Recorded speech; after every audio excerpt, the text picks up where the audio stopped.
Hello friends, आपको स्वागत है हमारे चैनल मान्या एकेडमी में। और आज हम पढ़ने वाले हैं शार्लेट ब्रॉन्टे का एक बहुत ही फेमस नॉवल है जेन एयर, जो कि लिखा गया है 1847 में। और इसे शार्लेट ब्रॉन्टे ने पब्लिश करवाया है स्यूडोनिम से। और ये स्यूडोनिम क्या होता है कि जब हम कोई भी वर्क अपने रियल नेम से पब्लिश ना करवा के उसकी जगह पे कोई पेन नेम का इस्तेमाल करते हैं, और ये पेन नेम है करर बेल। अब उनको ऐसा करने की क्या ज़रूरत पड़ी?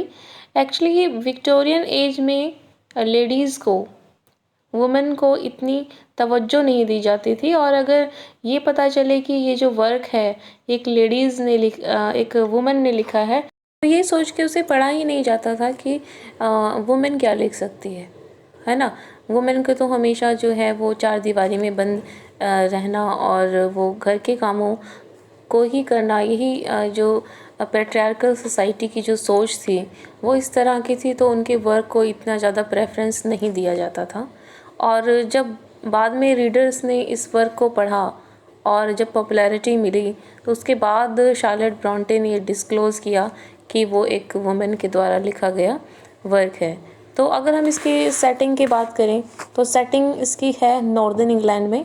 और अगर जॉनर्स की बात करें तो ये तीन तरह के इसमें आपको मिक्सचर मिलेगा, तीन तरह के जॉनर्स का। एक है गॉथिक। गॉथिक का मतलब है कि इसमें आपको देखने को मिलेंगे सुपरनैचुरल एलिमेंट्स और मिस्ट्रीज़ देखने को मिलेंगी, हॉरर देखने को मिलेगा। और इसके साथ साथ आपको रोमांटिक जॉनर्स भी देखने को मिलेगा, जो कि एडवर्ड रोचेस्टर और जेन के बीच में पैशन लव और पैशन दिखाया गया है।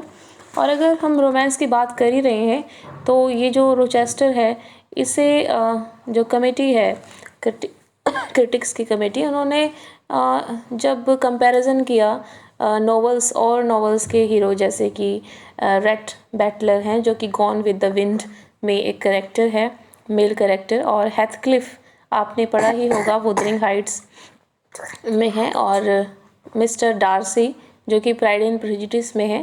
तो अगर हम इन तीनों का कंपैरिजन इससे करें तो जो रोचेस्टर है वो बहुत ही ज़्यादा सबसे ज़्यादा जो है ना रोमांटिक कैरेक्टर के रूप में आपको देखने को मिलेगा। और तीसरा जो है हमारा है बिल्डिंग्सरोमन जॉनर्स में ये है। इसमें क्या होता है कि आपने देखा होगा फिल्मों में क्या होता है कि एक जो हीरो होता है पहले छोटा बच्चा होता है, फिर थोड़ा बड़ा होता है, फिर उसकी पूरी लाइफ हिस्ट्री, बच्चे से लेके बड़े होने तक की पूरी जो प्रोसेस होता है उसकी लाइफ की हिस्ट्री होती है। और सिर्फ फिजिकल डेवलपमेंट की बात नहीं की जाती यहाँ पे जो उसका इंटरनल ग्रोथ है, कि जैसे जैसे उसके लाइफ में ट्रेजेडीज आती जाती हैं वो अपनी लाइफ से क्या क्या सीखता जाता है वो दिखाया जाता है। इसी तरह से यहाँ पे जो मेन हीरोइन है वो है जेन एयर, और जेन एयर का जो ग्रोथ है वो दिखाया गया है।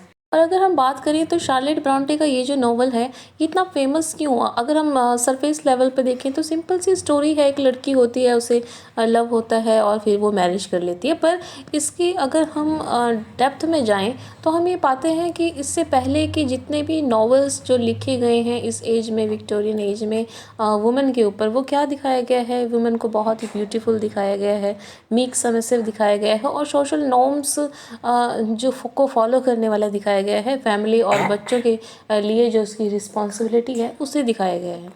पर यहाँ पर जो जेन है, जेन का करेक्टर ना तो आपको ब्यूटीफुल दिखाया जाएगा, और ऐसा भी नहीं है कि वो जो है सोशल नॉर्म्स को फॉलो करेगी। वो किसको फॉलो करेगी? यहाँ पर आप जैसे जैसे स्टोरी को देखेंगे और समरी को मैं आपको बताऊंगी तो आपको पता चलेगा कि वो अपने इंटरनल जो कॉन्शियस है उसको फॉलो करती है, और जो उसे अच्छा लगता है वो करती है, और किस तरह से वो आगे बढ़ती है। ये एक नया कॉन्सेप्ट जो है शार्लेट ब्रॉन्टे इस एज में लेकर आई।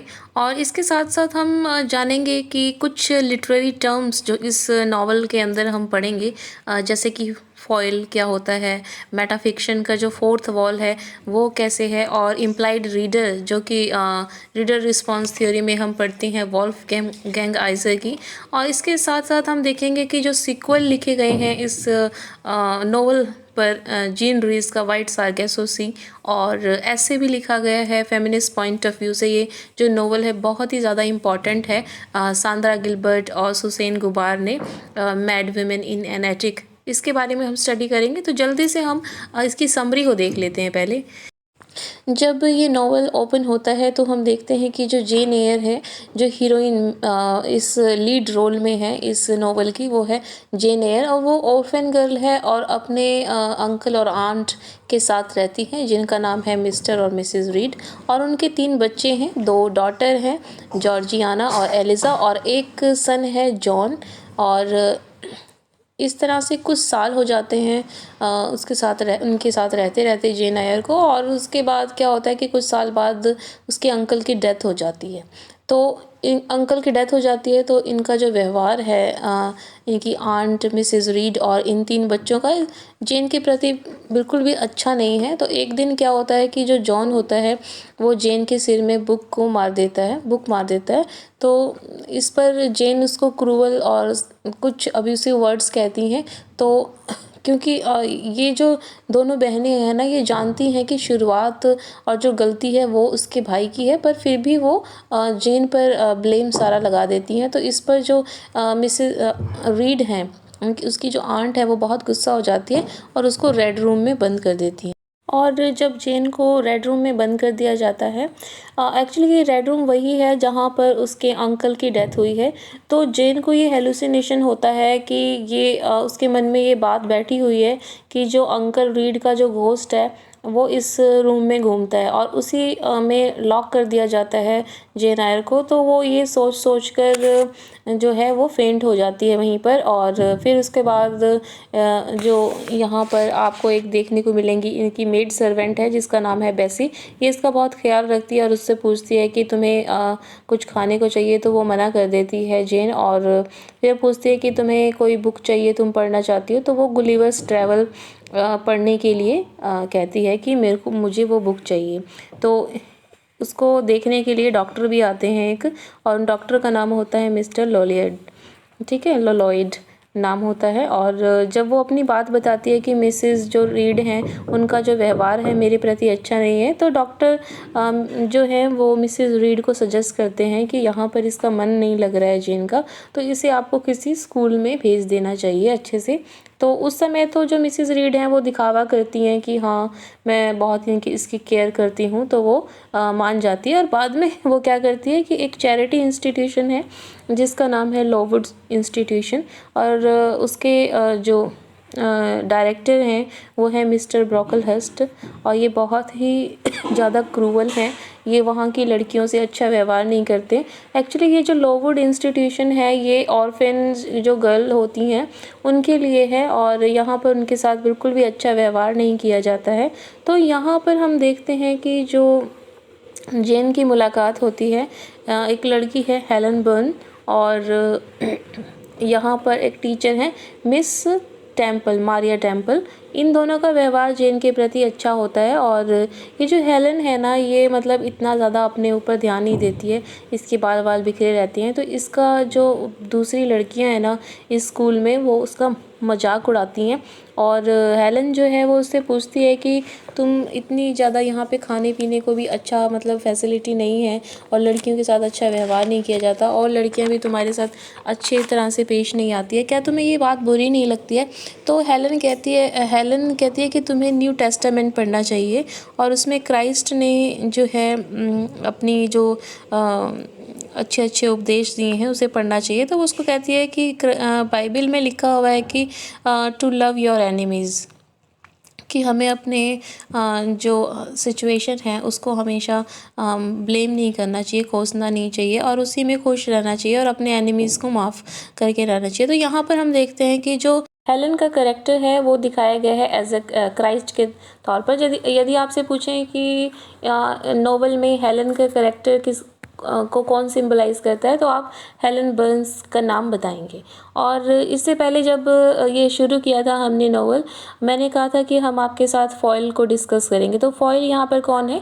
यहाँ पर फॉयल है हेलन बर्न, और किसका फॉयल है? जेन आयर का।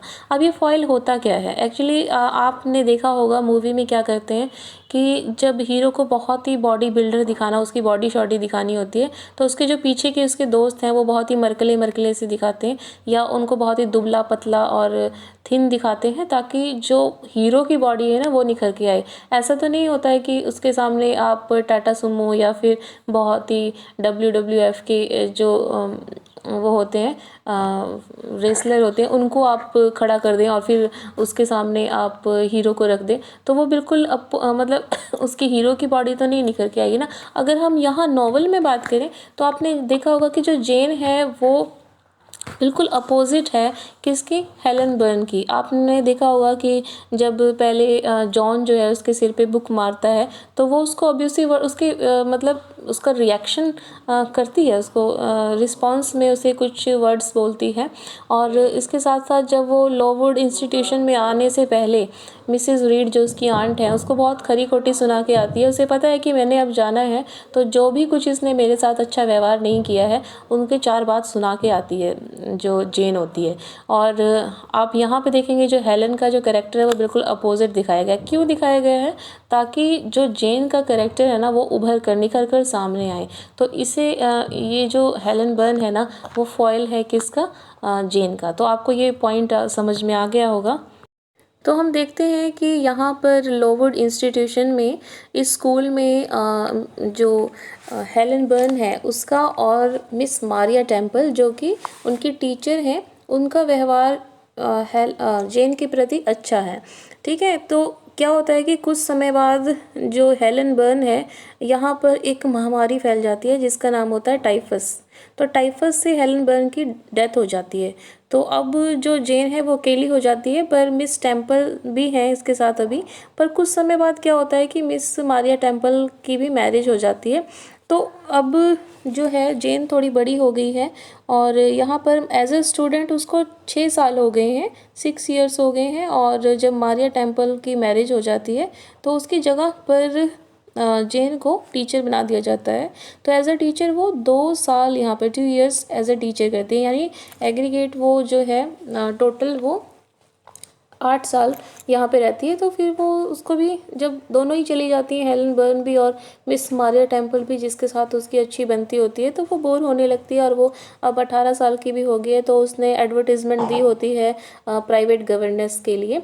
तो वहाँ पे उसको एक जॉब मिलती है जो कि है थॉर्नफील्ड में, एक जगह का नाम है थॉर्नफील्ड। वहाँ पर वो गवर्नेंस किसकी बनती है, एडेल की। एडेल एक छोटी बच्ची है, फ्रेंच गर्ल है, उसकी गवर्नेंस के तौर पे उसे रखा जाता है।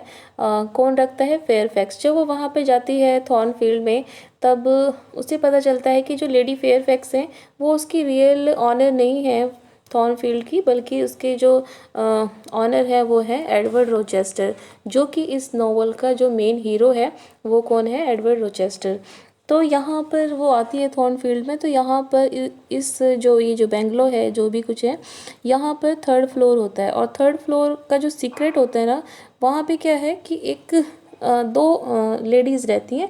तो 2 लेडीज़ में एक तो सर्वेंट है जिसका नाम है ग्रेसफुल, और एक जो लेडी है उसका हमें बाद में पता चलेगा, मैं अभी बता देती हूँ, नॉवल में तो बाद में पता चलेगा। ये एक मैड वुमेन होती है, उसके देखभाल के लिए जो ग्रेसफुल है उसे रखा जाता है। तो ये जो मैड वुमेन है कभी चाकू से काट लेती है तो कभी आग लगा देती है। तो इस तरह से क्या होता है कि जो मैड वुमेन है एक बार आग लगा देती है 3rd फ्लोर पे। तो मिस्टर रोचेस्टर भी वहीं होते हैं।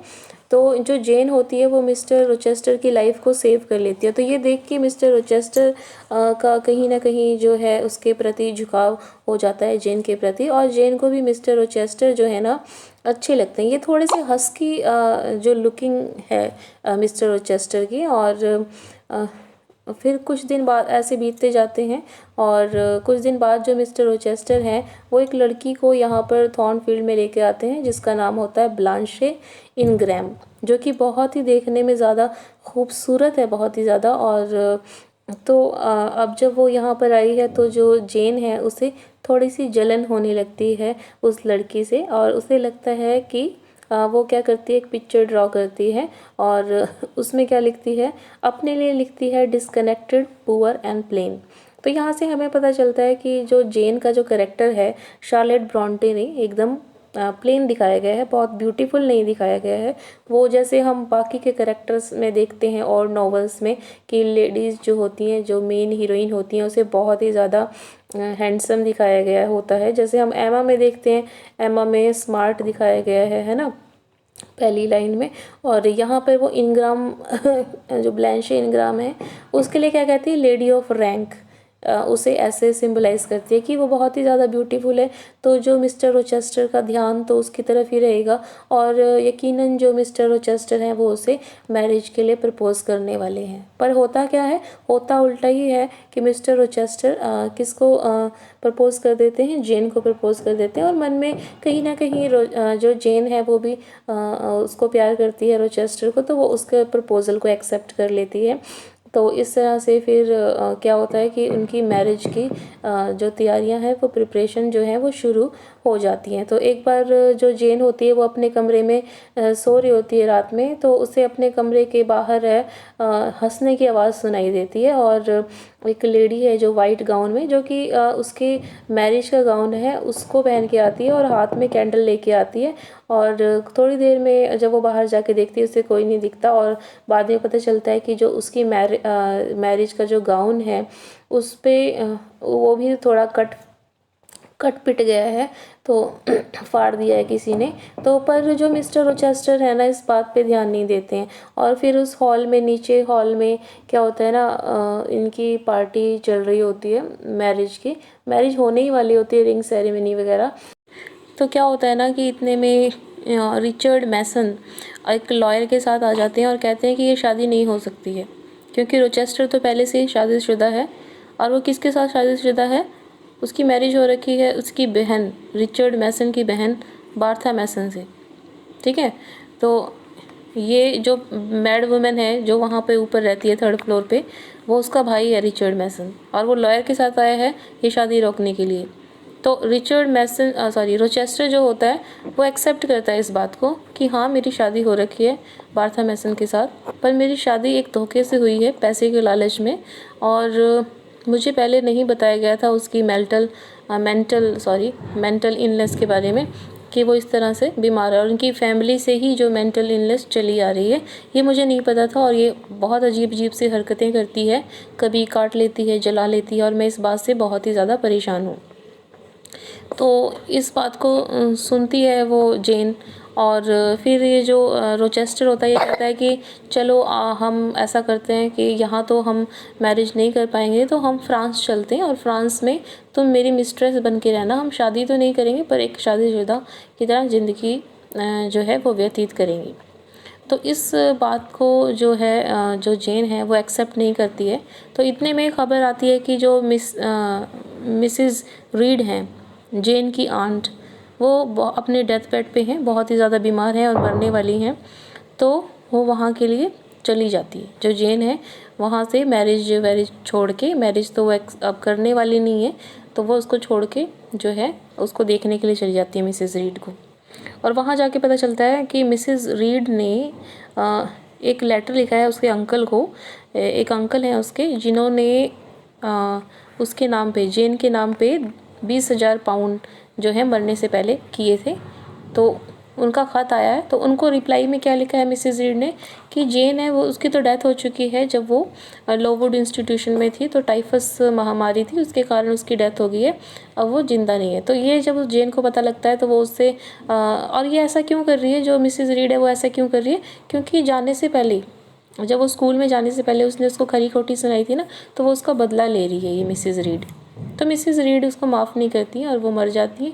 तो जेन जो है ना, वहाँ से उसके पास सिर्फ 20 शिलिंग्स होते हैं और वहाँ से चल देती है। 3 दिन वो लगातार चलती है, मतलब थोड़े से जो पैसे होते हैं वो तो आने जाने के सफ़र में किराए में लग जाते हैं, तो उसके पास बिल्कुल भी पैसा नहीं होता। और 3 दिन लगातार चलने के बाद वो एक घर के सामने जाके बेहोश हो जाती है। तो वो जो घर होता है ना वो एक प्रीस्ट का होता है जिसका नाम होता है सेंट जॉन रिवर, और वो अपनी 2 बहनों के साथ, जिनका नाम है मैरी और डायना, उनके साथ रहता होता है।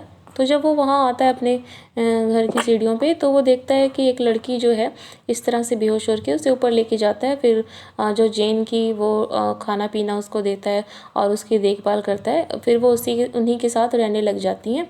और फिर क्या होता है कि जो सेंट जॉन रिवर हैं, उनकी एक फ्रेंड होती है रोज़ामंड। और ये जो रोज़ामंड है, ये कैपिटलिस्ट की बेटी है जो इसकी हेल्प करती है स्कूल खोलने में। किसकी? रिवर की। तो रिवर जो है वो स्कूल खोलता है और उसमें टीचर रख लेता है। किसको? जेन को टीचर रखता है। तो इस तरह से, और इधर जो जेन है ना, वो मैच मेकिंग करती है कि रोज़ामंड और सेंट जॉन रिवर का। वो कहती है कि तुम्हें इससे मैरिज कर लेनी चाहिए। तो वो कहता है इस पर कि ये जो रोज़ामंड है ना, ये बहुत ही खुले विचारों की है और मेरा जो विचार है, मैं प्यूरिटन जो स्पिरिट है उसको फॉलो करता हूँ, तो ये मेरे साथ चल नहीं पाएगी। तो वो ऐसे कहते हैं। तो इस पर ये जो जेन है ना, वो एक पोर्ट्रेट ड्रॉ करती है। किसकी? रोज़ामंड की। और फिर जो वो होता है, कौन? ये जॉन रिवर, वो उसका जो उस पेज का ना नीचे का हाफ पे जो पार्ट होता है वो अपने साथ ले जाता है। तो जब ये देखती है कि जेन ये देखती है कि इसने ऐसा किया, तो ऐसा क्यों किया, तो बाद में वो कुछ दिनों बाद पूछती है कि ऐसा तुमने क्यों किया। तो वो बताता है कि इस नीचे वाले पार्ट में ना तुमने अपने सिग्नेचर किए थे, और जो मेरे अंकल हैं ना, उन्होंने मरने से पहले किसी जेन आयर नाम की लड़की के नाम पर 20,000 पाउंड्स जो है ना अपनी लेगेसी की थी। तो यही पता करने के लिए मैं वो जो उस पेज का पार्ट है वो लेके गया था, और वो लड़की तुम ही हो। तो वो कहता है कि मेरे अंकल ने हमारे नाम तो कुछ नहीं किया, पर चलो तुम्हारे नाम किया तो कोई बात नहीं। पर ये जब देखती है, जेन आयर को पता चलता है, तो जेन आयर जो होती है ना, वो अपनी जो प्रॉपर्टी होती है ना जो अब उसे मिली है, वो उन तीनों में शेयर कर लेती है। तो इन चारों में वो प्रॉपर्टी शेयर हो जाती है। तो ऐसे ही कुछ समय बीत जाता है। तो सेंट जॉन रिवर जो होता है ना, वो देखता है कि जो जेन है वो बहुत ही तरीके से चलती है और इसमें बहुत ही अच्छे गुण हैं। एक मतलब जो एक लड़की में होने चाहिए, बहुत ही सुलझी हुई सी लड़की है। उससे प्यार तो नहीं होता, पर वो उसकी जो क्वालिटीज़ है ना, उसको देखकर वो उससे कहता है कि मैं जा रहा हूँ, यात्रा के लिए जा रहा हूँ अपनी इंडिया, तो तुम भी मेरे साथ चलो और मेरी मिस्ट्रेस बन के चलो, मतलब मेरी वाइफ बन के चलो। तो वो जो जेन होती है ना, से ये जो प्रपोज़ल होता है बहुत ही वियर्ड लगता है, क्योंकि वो होता तो उसका कज़न है ना, और ऊपर से वो जो है उससे प्यार भी नहीं करती होती, वो प्यार तो रोचेस्टर से करती है।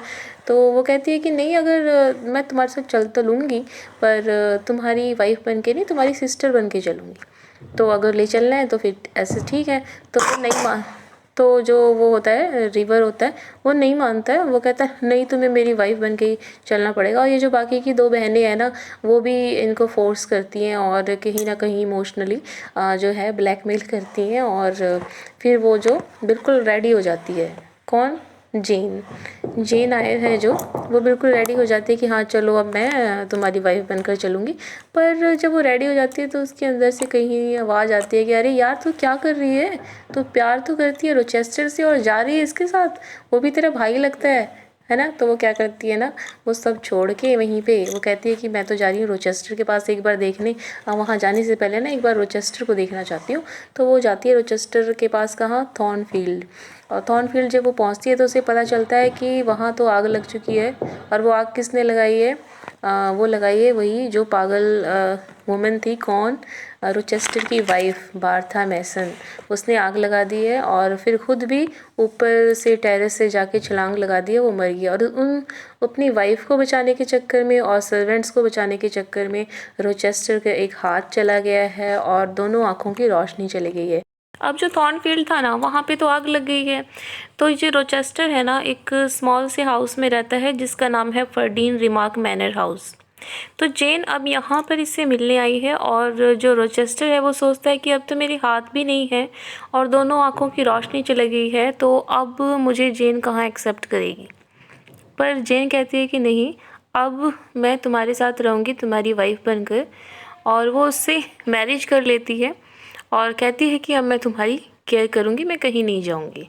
ठीक है। तो इस तरह से हम देखते हैं कि आखिर में जो जेन है वो रीडर से जो नोवेल पढ़ रहा है उससे डायरेक्ट बात करती है, कहती है रीडर आई मैरिड हिम, है ना। तो यहाँ पर हमने बात की थी शुरुआत में कि हम डिस्कस करेंगे मेटाफिक्शन के अंदर जो टेक्निक है फोर्थ वॉल को ब्रेक करने की, उसको हम यहाँ पर डिस्कस करेंगे।